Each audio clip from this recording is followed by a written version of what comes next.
지금 우리가 매일매일 일을 하고 있잖아요. 저희가 그 출근해서 퇴근할 때까지 그 주 또 그 달 계속 일을 하고 있는데, 우리가 속해 있는 어떤 산업군 또는 비즈니스를 하고 있는 어떤 영역을 오늘 한번 좀 보여드리려고 해요. 그래서 이 정도는 아니지만 굉장히 넓은 시장에서 우리가 일을 하고 있고, 거기에서 지금 우리가 이렇게 좀 작은 점처럼 어떻게 보면 느껴지기 때문에 하루하루 일을 하시는 것들이 내가 어디쯤 있는지가 잘 안 보이실 수도 있다고 생각을 해요. 그래서 오늘은 그 목적성이 좀 크니까 그런 것들에 대한 정보를 좀 드려보도록 하겠습니다. 맞추셨지만 요거는 저 연습 문제였기 때문에 다음부터 드릴게요. 죄송해요. 요 페이지를 잘 기억을 해주세요. 요 페이지에서 문제를 잘 기억해 주세요. 답도 기억을 해주시고. 자, 전 세계 상거래, 오프라인, 온라인 다 통해서 리테일 상거래의 규모가 24조 달러 정도 된다 하더라고요. 한국 돈으로 안 나와가지고 열심히 이렇게 구글에서 했더니 3경원 정도 된다 하더라고요. 3경원. 경이란 숫자를 별로 써볼 일이 없어가지고 말해볼 일도 별로 없고, 되게 감은 잘 안 오는 것 같아요. 뭐 영국 버킹엄 궁전을 한 3,000개 정도 살 수 있는 돈이라고는 하는데 잘 모르겠어요. 감은 잘 안 오는데 굉장히 큰 숫자죠. 그리고 이제 전자상거래, 글로벌 이커머스 전체 세계 시장이 약 4조 달러, 그러니까 5천조 정도. 한 5천조 정도 보니까 조금 감이 있는 것 같아요. 5천조. 이것도 역시 많죠. 뭐 미국 천조국이라고 하는데 5천조 정도 하니까 조금은 감은 와요. 한국의 리테일, 오프라인과 온라인을 합친 리테일 시장이 약 20조 원 정도 된다고 합니다. 여기까지도 사실은 조금은 쳐다보기 힘든 어떤 시장이긴 한 것 같아요. 근데 한국 전자상거래 시장은 이건 뉴스에 이제 여기서부터 많이 나오기 시작하죠. 190조 원 정도 작년 말로 예상을 했더라고요. 작년 말 기준으로 190조 원 정도 되는 규모의 시장이고요. 실제로 이제 저희가 주로 많이 접하는 이시호스팅이라고 하는 이시호스팅 이커머스 안에서도 소프트웨어 시장 자체는 약 4천억 정도 됩니다. 여기서부터 쭉 보니까 4천억이 되게 커 보이진 않죠, 그죠? 되게 작은 시장으로 보이지만 사실 4천억도 큰 시장이긴 하죠. 이렇게 시장 구성이 되어 있습니다. 그러니까 어떻게 보면 호비즈 코리아가 향후에 이제 저희가 대표님 이 타운홀 미팅이나 그 다음에 향후에 또 임원분들 강의도 계속 있겠지만 그때 한번 이런 이야기를 해야 된다고 생각하고 있어요. 우리가 어느 시장을 바라보고 어디까지 바라보고 어느 시장을 바라봐야 되는지. 제가 오늘 말씀드리진 않겠지만 여러분들 마음속에 이렇게 그림으로 봤을 때 누구든 이왕이면 큰 시장으로 바라보고 우리가 움직이고 또는 도전하는 게 훨씬 가치가 있고 또 도전할 만할 거라고 생각은 다들 하실 것 같아요. 전반적으로 정보적으로는 이렇게 전체적인 시장들이 구성이 되어 있다 정도의 느낌을 가지시면 될 것 같고요. 제가 이제 앞에 이렇게 시장 규모를 말씀드리면서 전자상거래, 이커머스 또 용어들을 좀 몇 개 썼는데 여기서 이제 오래 이쪽 도메인에 근무를 하신 분들도 계시고 또 저 일을 하고 계셔서 많이 들어보시긴 했는데 개념적으로 정확하지 않으실 수 있을 것 같아요. 제가 이커머스에 대한 개념을 지금 강의하려고 하는 건 아니고 이커머스는 저 구글에 쳐보시면 위키에 아주 잘 나와 있습니다. 읽어보시고요. 전자상거래에서 우리가 이제 주로 많이 주변에서 듣는 용어가 요 두 개인 것 같아요. 이시호스팅, 이커머스 플랫폼. 이렇게 약자로 이렇게 쓰는데 전자상거래는 말씀드렸다시피 전체적으로 여러 가지를 통칭하는 거죠. 컴퓨터라는 말이 들어갈 거고 키워드가 네트워크라는 말이 들어갈 거고 월드와이드 웹이라는 게 들어갈 거고 전자결제, 물류 처리 이러한 소프트웨어 관련된 걸 들어갈 거고 그런 것들을 통칭해서 가상의 공간에서 물건을 구매하고 처리하는 그런 프로세스를 이커머스라고 하겠죠. 이시호스팅. 난 이시호스팅의 개념을 정확히 설명할 수 있다. 많이 들어왔지만 이시호스팅이 저는 이거라고 딱 생각합니다. 한마디로 딱 이게 정의인 것 같습니다. 아시는 분? 이거 선물 드릴게요. 좀 어려운 거니까.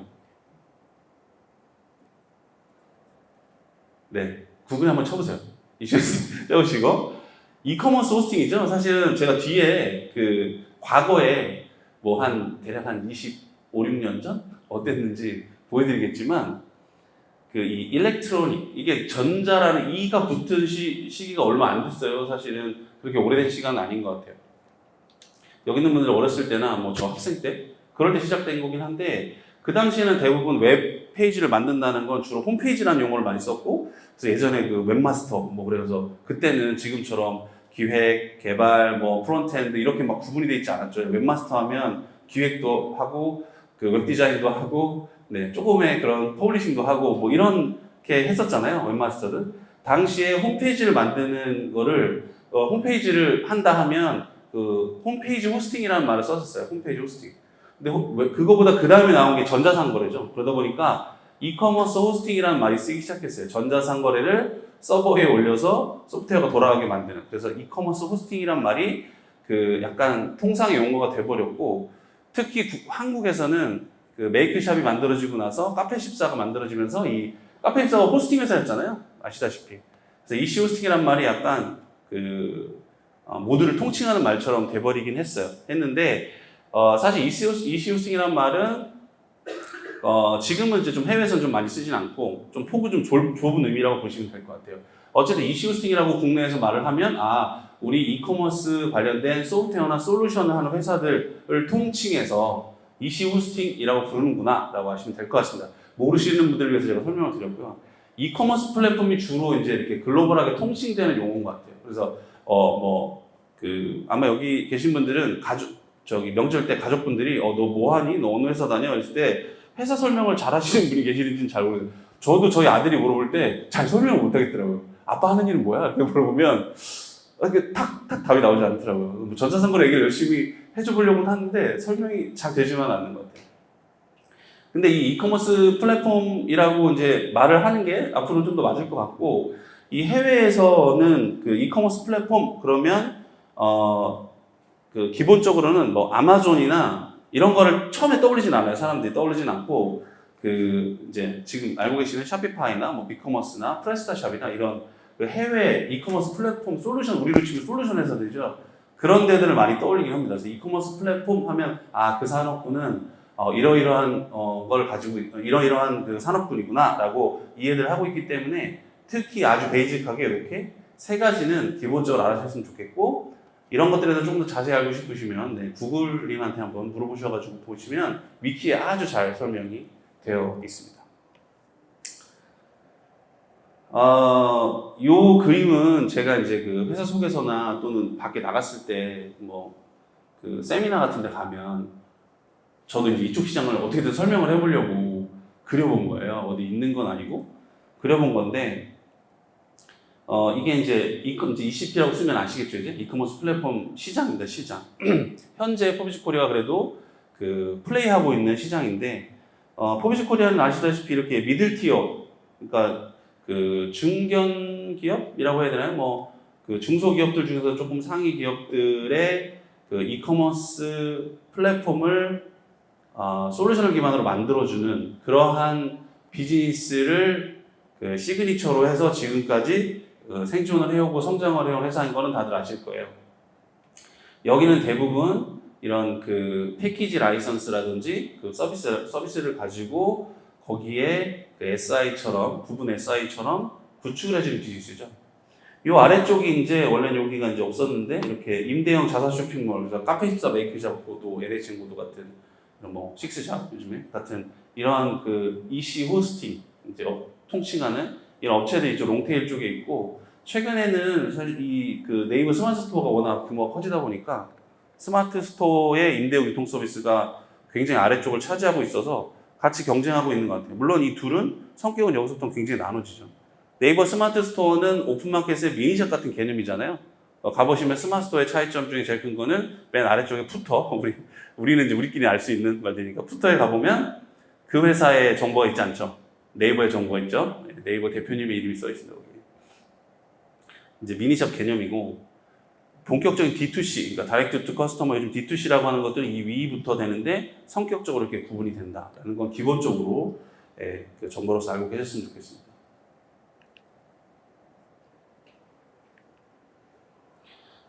이커머스 유형을 좀 보면 이건 뭐 다 아시는 거니까 B2C 그러면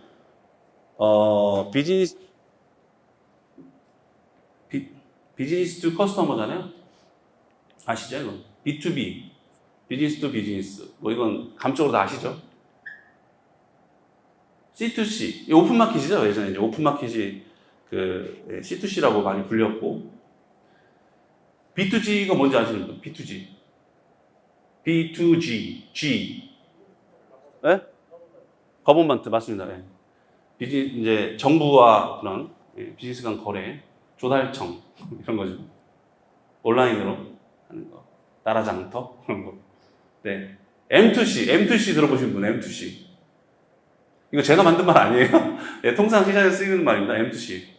이건 M2C는 Manufacture to Customer라고 해서 이 대표적인 사례가 뭐냐면 알리바바가 생겼을 때 알리바바가 B2B 플랫폼이잖아요. 어떻게 보면 B2B 플랫폼인데 그 중국의 그 인터넷 초기에 그 이런 기업들이 좋은 싼 물건들을 그 뭐 전 세계 공장이라고 불렸잖아요. 중국이 가지고 있었는데 그 매니팩처들 제조사들이 당연히 유통사를 끼고 비즈니스를 해왔겠죠. 납품을 하는 형태로. 그런데 아마존이 굉장히 성장하고 알리바바가 성장을 하면서 중국의 매니팩처사들이 어떻게 됐냐? 자기들이 창고를 두고 자기들이 이런 MD들을 채용을 해서 직접 아마존과 타오바오나 이런 그 글로벌한 오픈마켓에 물건을 팔기 시작했어요.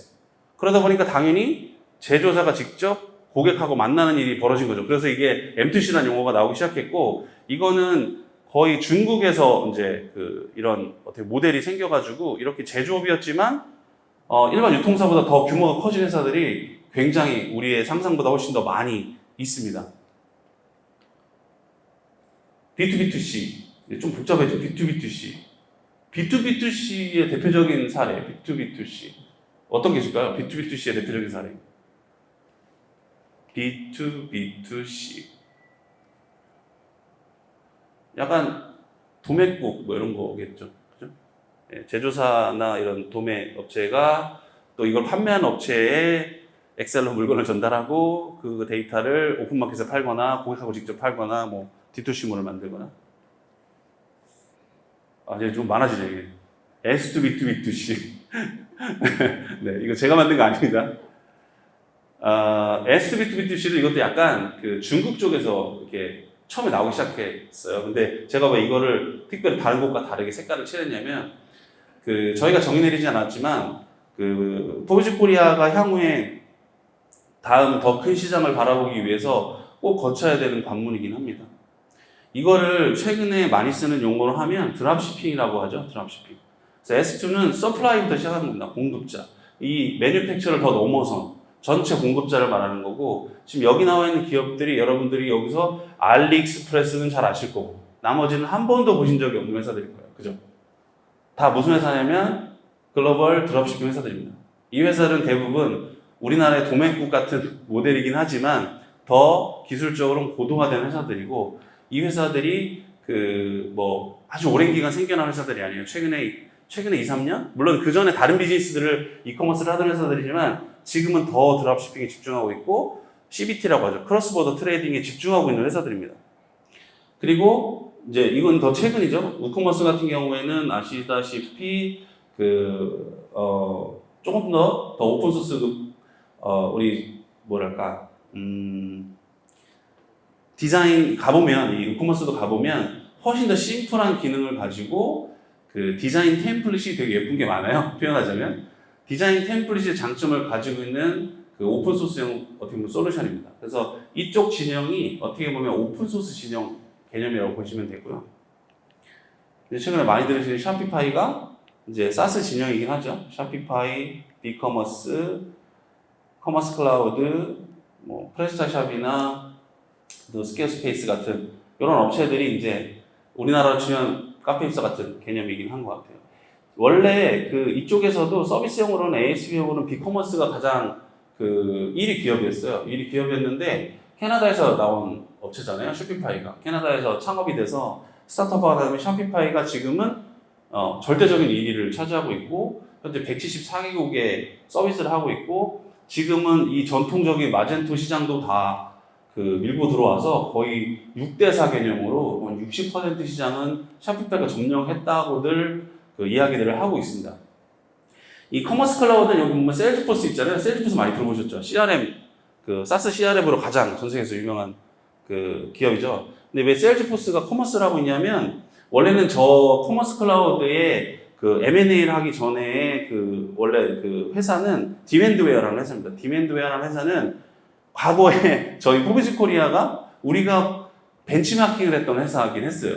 그들이 어떤 수익 모델을 가지고 이렇게 해가는가. 비슷한 유형의 기업들을 대상으로 그 솔루션을 기반으로 말 그대로 이게 좀 만들어주고 그리고 여러 가지 서비스들을 무료로 제공을 하면서 대신 그 플랫폼에서 나는 매출을, 세일즈를 쉐어받는 수익 모델을 가진 회사가 디맨드웨어였는데 굉장히 탄탄하게 잘 성장을 했고 나중에 이제 세일즈포스에서 이제 M&A를 했죠. 그래서 지금은 커머스 클라우드인데 이 디맨드웨어를 보면서 저희도 열심히 그렇게 해보려고 과거에 그래서 기업들 제가 이제 가서 고객들 만나서 이제 꼬셔야 되잖아요. 영업으로 꼬시러 가서 구축비도 구축비인데 우리 저 세일즈 쉐어를 좀 우리가 무료로 만들어 줄 테니까 이 플랫폼 만들고 나서 한 3%에서 4% 쉐어해주면 안 되냐 뭐 이런 것들을 태핑했을 때 정말 좀 욕도 많이 먹었어요. 아니 무슨 개발사가 우리가 야 너희들은 만드는 거지 뭘 세일즈를 쉐어해달라고 해 하면서 사실은 되게 저항감이 엄청 컸어요. 기업들이 한 5, 6년 전 정도까지만 해도 그랬던 것 같아요. 대부분 그냥 말로 욕을 안 했을 뿐이지 눈빛은 거의 레이저로 쏘는 눈빛. 제가 어떻게 위에 보고를 합니까? 그런 모델은 됐습니다. 차라리 카페 입사를 쓰겠습니다. 뭐 이런 경험이 많았는데 최근에 한 이렇게 3년, 4년 이제 최근으로 돌아오면서 시장이 되게 바뀌었어요. 고객들 만나면 그런 모델 원하는 고객들이 되게 많아졌어요. 왜? 이제는 이게 어려운지 알거든. 옛날에는 이커머스가 쉬워 보였거든. 그냥 카페 입사를 만들면 될 거라고 생각했는데 지금은 이제는 정보들이 많이 오픈됐고 이커머스 시장이 워낙 성장하다 보니까 야 이게 단순한 게 아니구나. 되게 이게 어려운 거구나. 그러면 전문가에게 맡겨야 되겠구나. 이런 생각들을 기업들은 당연히 가지게 됐고 맡겼는데 비용도 크고 시간도 오래 걸리고 그것도 알게 된 거죠. 그게 이상하지 않아요. 그런데 비용도 크고 시간도 큰데 리소스를 줄여주고 대신 같이 해보자. 이런 모델을 가진 기업은 지금은 좀 환영하는 편인 것 같아요. 많이 시장이 변하고 있고 그래서 저 때 고민했던 그런 디맨드웨어 모델이 지금 국내 시장에서는 조금 더 유연해진 상태인 것 같아서 여러 가지로 앞으로 전략적으로 고민해봐야 될 포인트라고 생각해서 제가 조금 더 말씀을 드려봤습니다. 이렇게 전체적으로 해외 시장의 그 구분은 이 오픈소스 진영과 사스 진영 이렇게 보시면 되는데 다 여기 있는 분들 일하시는 거지만 저희 개념으로 보면 포비지 코리아는 이 두 개를 다 보유하고 있어요. 지금 저희 이제 패키지의 브랜딩을 메타코머스라고 했기 때문에 지금까지 엔터프라이즈라고 하던 패키지의 그 상황은 오픈소스로 하진 않지만 오픈소스형으로 저희가 시장에 브랜딩을 하고 있고 릴라켓을 통해서 사스는 릴라켓이라는 브랜드로 그 시장에 내보내고 있고 그래서 지금은 포비지 코리아가 과거에는 그냥 솔루션 기반으로 구축해주는 회사? 이런 느낌이었다면 지금 그래도 브랜딩을 좀 해가는 회사로 점점 변화는 해나가고 있다는 말씀도 같이 드립니다. 요게 가장 최근 자료여서 제가 찾아왔는데 여기서는 뭐 얘기하고 싶냐면 이 숫자를 얘기하려고 하는 게 아니고요. 여기 보시면 탑 이커머스 회사들 마켓 밸류, 완전 시장 가치잖아요. 그래서 가치 얘기하려고 하는 게 아니라 그러니까 가치가 아니라 투게더 가치 평가가 돼요. 아마존하고 샤피파이는 아까 제가 초반에 조금 살짝 언급을 드렸는데 마켓플레이스고 여기는 ECP죠. 이제 설명드려서 이제 이 용어들이 이제 좀 익숙하실 건데 다른 시장이었고 저도 그렇게 인식했어요. 저 자체가 그렇게 인식하고 있었는데 언젠가부터 이게 같이 이렇게 나오기 시작하더라고요.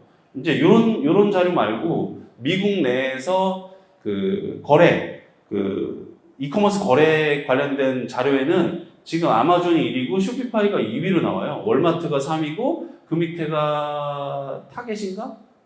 네 이렇게 나오는 걸로 알고 있는데 유통 이런 이커머스 마켓플레이스랑 이런 ECP랑 이제는 경계가 사라진 것 같아요.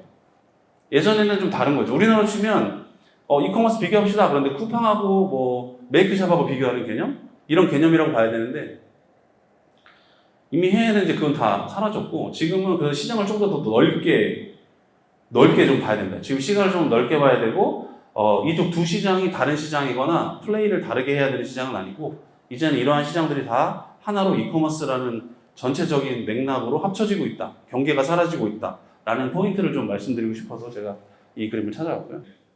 전자상거래 시장에 어떤 일이 있었길래를 한번 볼게요. 이 선의 위는 글로벌이고 아래는 우리나라입니다. 저번에 이제 뭐 이구매님 오셔가지고 여러 가지 뭐 옥션 얘기도 해주시고 재밌는 얘기 많이 해주셔가지고 조금은 아실 것 같아서 좀 빠르게 설명해 볼게요.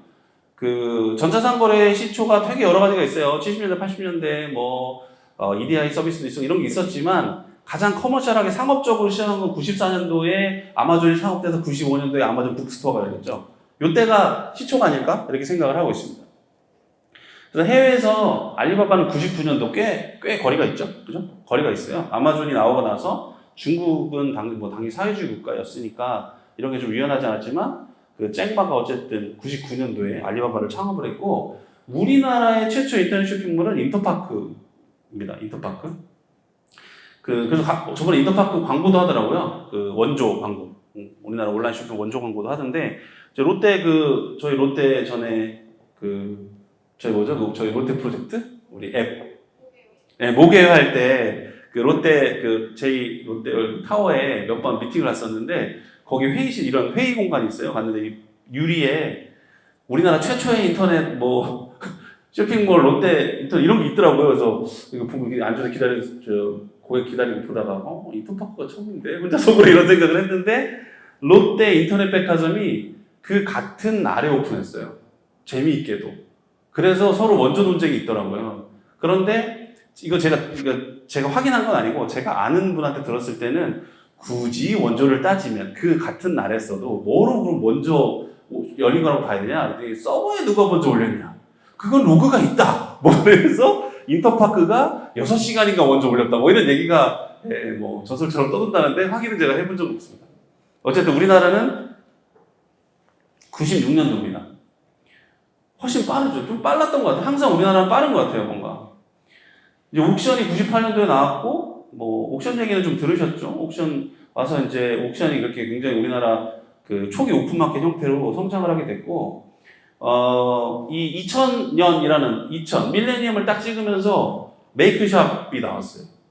이것도 저 기억나는데, 제가 이때 회사에 2001년도에 입사를 했어요. 회사 입사를 했어요. 대학을 졸업하고. 그때 TV 광고가 제가 기억이 나는데, 지금은 이제 이런 거 하니까 기억이 나는 거죠. 그때는 그게 뭔지 몰랐어요. 메이크샵이 광고를 했었어요, 그때. 아직 열어야 될, 뭐, 상점이 맞습니다 하면서 이렇게 셔터문 열고 닫고 하는 그런 광고를 했었는데, 이때 나도 사장님, 월 5만 원이면 나도 사장님. 그래서 그게 굉장히 열풍을 불었고, 요 당시에 카페시트 나오는 2000에서 2004년 사이에 창업붐이 엄청 일었어요. 온라인 쇼핑몰 창업붐, 나도 사장님. 그래가지고, 그때 나왔던 그런 업체들 중에 성공업체들이 좀 꽤 있죠. 그 당시에 나왔던 업체들. 스타일란더도 그런 무렵이죠. 지마켓이 이제 구스닥으로 시작해서 지마켓이 이때 나왔고, 해외에서는 2006년도에 쇼피파이가 창업을 했습니다. 그리고 이제 요 2007년도 점이 포비즈 코리아는 2010년도에 법인 전환을 했지만 창업으로 보면 스타트업은 신은시티필름이 2007년도에 스타트업을 하셨고 그래서 여기에 딱 점을 제가 찍어놨고 이 무렵이에요. 다 이러한 전자상거래 관련된 시장의 시초에 이런 플랫폼 회사들이 시작되게 된 게 다 이 무렵이고요. 이제 토종 오픈마켓 11번가가 2008년도에 뭐 우여곡절 끝에 오픈을 하게 됐고 그 당시에 11번가가 만들어질 때 총 구축 그러니까 꼭 개발만 따진 건 아니고 구축 예산, 그러니까 마케팅까지 포함한 전체 구축 예산이 당시에 300억이었답니다. 300억. 그러니까 당시에 굉장히 많은 투자를 한 거죠, SK에서. 그만큼 전자상거래에 대한 미래를 그때 보고 투자를 했는데, 오픈하고 나서 뭐 거의 한두 달 동안은 뭐 계속 죽고, 뭐 셀러들도 없고, 막 계속 뭐 배송 문제 생기고, 그래서 굉장히 힘들게 11번가가 비즈니스 했었다는 얘기를 좀 들었고요. 2010년도 넘어가면서 여기 보시는 소셜 커머스들이 이제 새로 나오기 시작했고, 카카오톡이 왜 이커머스에 제가 이렇게 해놨냐면, 카카오톡 이때 나오고 나서 그 당시에 제 기억이 나는데, 카카오톡이 나오면서 그런 생각을 했던 것 같아요. 이제 이 굉장히 편리하게 서로 소통하는 도구가 생겼으니까 전자상거래도 저렇게 편리해지겠구나. 서로 그렇게 톡으로 뭔가 주고받듯이 굉장히 심플한 비즈니스 모델이 되겠구나 싶어서 카카오톡이 거의 이커머스를 점령하겠구나. 뭐 이런 생각들을 했었거든요, 당시에. 그러니까 어쩌면 뭐 규모가 카카오톡 처음에는 크지 않았으니까 경쟁자 같은 느낌이었어요, 카카오톡이. 그런 느낌이 있었던 기억이 있고 2011년도, 12년도에 이제 이제 이베이가 그 옥션 집합해서 다 인수를 했죠. 인수를 하면서 저때 이 이후로 글로벌 이베이가 전자상거래 적자가 되게 많았어요. 많았는데 전 세계에서 유일하게 흑자를 잘 내던 뭐 지사라고 해야 되나? 그게 한국이었어요. 우리가 열심히 옥션 집합해서 사용해줬더니 어느 해에는 이베이 글로벌 전체 그룹 차원에서의 이베이의 대부분의 영업이익을 한국에서 내준 적도 있다고 하더라고요. 그만큼 굉장히 효자 노릇을 했었다고. 그러니까 우리 외화 유출이 된 거랑 마찬가지죠. 전 그래서 당시에 11번가 열심히 썼던 것 같아요. 불편해. 이제 그리고 나서 그 이후에 이제 네이버 샤벨이 나오고 그 당시 2014년도에 이렇게 역직구나 뭐 구매 대행 이런 것들이 유행하기 시작한 것 같아요. 다시 잠깐 해외로 돌아오면 2014년도에 알리바바가 뉴욕 상장을 했죠. 근데 이게 쭉 제가 이거 어디 세미나 가면 얘기하는 것 중에 이렇게 추적을 계속 하고 있는데 작년 것도 이제 요번 참에 한번 찾아봤거든요. 근데 보면 계속 이 광군제 뭔지 아시죠? 11월 11일 날 하는 거. 알리바바가 하는 거. 하루 원데이 쇼핑을 하는데 이게 하루 그 거래액이에요. 2015년도에 한국 돈으로 할게요. 16조. 하루 매출이에요. 2016년도에 20조, 쭉 가서 2019년에 45조, 작년에 99조. 하루 매출, 99조. 하루 매출. 아까 저희 그 한국 전체 이커머스 시장이 190조라고 했잖아요. 비교하면 뭐 엄청난 거죠, 사실. 하루 원데이 매출인데. 근데 이 하루에 어떻게 저만큼의 매출을 이렇게 눌러서 낼 수 있냐. 보니까 저거는 단순히 그날은 이게 결제하는 날이에요. 장바구니에 표현하시면 장바구니에 담아놓고 1년 내내 광고해가지고 그 하루를 위해서 1년 내내 홍보하고 광고해가지고 그날은 담아놓고 결제하는 날이 개념이 크더라고요. 그래서 그날 트래픽만 잘 감당을 하면 이 정도 거래가 될 수 있는데 재밌는 거 이거 보면 쭉 계속 성장했잖아요. 30%, 40%쭉 성장하다가 이때 90% 이상 성장했거든요. 재작년에 이거 왜냐면 코로나 때문에 그랬던 거고 작년은 10%밖에 안 늘었어요. 역대 가장 낮은 성장률이에요. 그런데 규모는 커졌죠. 99조. 여기서 알 수 있는 건 저도 이거 조사하면서 알게 됐는데 지금 전체 글로벌한 전자상거래 시장이 계속 지금 20% 30%씩 계속 성장을 해왔는데 지금 올해 좀 주춤하대요. 올해 처음. 왜냐하면 코로나로 또 확 치고 올라갔다가 전체적으로 이 이커머스가 시장이 커지니까 여러 경쟁사들이 생겼고 경쟁사들 경쟁으로 인해서 시장 자체는 계속 커지는 건 맞는데 각 기업들의 성장률은 떨어지고 있어서 최근에 이제 글로벌 이커머스 회사들이 조금씩 구조 조정을 하고 있어요. 샤피파이도 그렇고, 뭐 아마존도 그렇고, 이렇게 조금씩 이렇게 뭐 찾아보시면 나올 건데, 그래서 최근에는 이렇게 경쟁이 좀 심해지고 있다가 좀 최근 흐름인 것 같아요. 2017년에 카페입사가 그 IPO를 했고, 메이크샵이 2019년도에 IPO 했어요. 이 회사들이 뭐 유사한 회사에서 제가 IPO가 의미 있는 게 아니고, 저한테는 어떤 의미가 있었냐면, 도대체 이 전자상거래 시장 규모가 얼마나 되는지를 알 수가 없었거든요. 이게 어떤 가치가 있는지도 잘 모르겠어요. 이 기업이 얼마만큼의 기업 가치가 있는지도 솔직히 잘 몰랐어요. 근데 밖에 있는 분들은 제가 잘할 것 같으니까 저한테 뭐 그것도 물어보고 뭐 규모가 어떠냐 물어보는데 사실 저도 데이터를 어디서 구할 수가 없잖아요. 저도 찾아봐야 되는데 제가 뭐 이거 분석하는 사람은 아니니까. 근데 데이터가 별로 없었어요. 근데 카페14가 테슬라 상장하면서 데이터가 나오기 시작했어요. 시장에.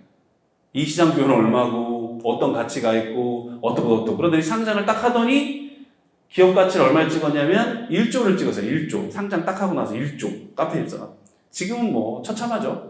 지금 뭐 네이버 검색해 보시면 카페14 기업 가치, 그러니까 주식 가치죠. 전체 주가 나올 텐데 처참하지만 어쨌든 카페14가 데이터를 내놓기 시작했고 그 이후에 메이크샵이 상장까지 하면서 전자상거래가 이런 시장이고 이 정도 밸류가 있고 이러한 어떠한 것들이 있구나 하는 데이터들이 나오기 시작해서 저한테는 되게 좋은 정보들을 많이 얻을 수 있는 기회였고 카페에서 상장할 때 상장하는 상장 문서를 몰래 어디 뒤로 구해가지고 몰래 구했어요. 아르문 통해서. 그래서 그거 할 때 저희도 IR 할 때 좀 활용도 하고, 네. 그래서 도움도 받았는데, 어쨌든 저 카페24 메이크샵은 저희와 유사한 기업이 성장을 해서 기업의 성장에 가는 과정에서 또 중요한 IPO를 하는 걸 직접 최근에 목격을 한 거죠.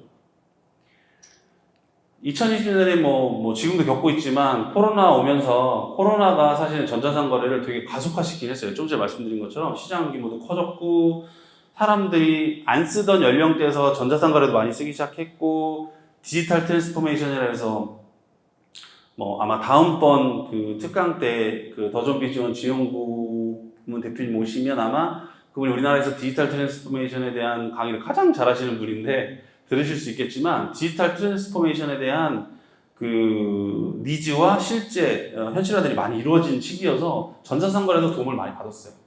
저희도 어려운 시기였지만 저 기간 안에 지금도 겪고 있지만 저 기간 안에 포피즈코리아도 뒤로 가진 않고 성장한 게 사실이고 저희가 IR을 해서 투자도 받고 뭐 이런 상황들이 이제 와 있는 거죠. 요 가기 전에 여기 트렌디올이라는 혹시 트렌디올닷컴을 들어본 적 있다만 트렌디올.com. 트렌디올. 쇼핑몰이에요. 외국 쇼핑몰인데, 없으세요? 이게 터키 그 쇼핑몰이에요. 패션 쇼핑몰인데, 그 유니콘을 많이 들어보죠, 유니콘. 유니콘만 해도 1조 가치 있는 되게 스타트업으로 성장하는 회사를 이제 유니콘이라고 하는데, 요즘에 데카콘이라고 부르거든요, 요즘에. 네, 뭐 15조 이상 막 그런.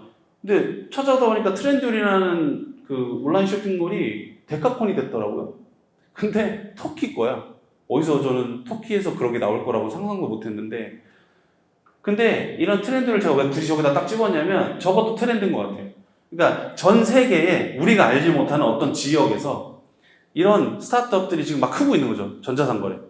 우리는 이제 맨날 쇼핑하니까 쿠팡 뭐 이런 거 보니까 흔하지만 예를 들면 뭐 폴란드, 루마니아에는 어떤 쇼핑몰이 있을까? 브라질에는 있지 않을까? 브라질도? 다 아마존이 다 점령하고 있지는 않지 않을까? 이렇게 생각해보면 대부분 인터넷이 발달해가는 나라들은 인터넷 쇼핑몰이 굉장히 유행을 할 거고 그런 플랫폼이 있을 것이라는 상상은 되잖아요. 그죠? 근데 잘 모를 뿐이지. 그래서 제가 찍어왔어요. 그만큼 지금 어떻게 보면 연결해야 될 플랫폼들이 굉장히 많아지고 있다. 그거는 한편은 저희한테는 굉장히 큰 기회이긴 한 거죠. 이런 기업들을 연결해 나가면 나갈수록 시장은 더 커지는 거니까. 이제 지금 2021년, 2022년 지나가고 있는데 이제 포비즈코리아는 현재 이제 브랜딩을 하기 위해서 노력을 하고 있죠. 그래서 최대한 외부에 이제 뭐 메타커머스라는 거로 해서 이제 우리도 패키지 브랜딩을 하고 릴라켓이라는 사스 브랜딩을 하고 브랜딩을 해서 우리가 하고 있는 어떤 서비스들을 기존에 포비즈코리아 그러면 어떤 느낌이 드세요? 그럼 고객들은 들으면 거기 이커머스 개발 잘하는 회사지. 맡기면 뭐 잘하지. 이런 뭐 칭찬이죠? 칭찬을 듣는 그런 뉘앙스의 맥락도 많이 있었고 지금도 그래서 포비즈의 시그니처는 솔루션을 기반으로 고객에게 더 고도화된 어떤 시스템을 잘 만들어주는 것 이게 시그니처긴 해요.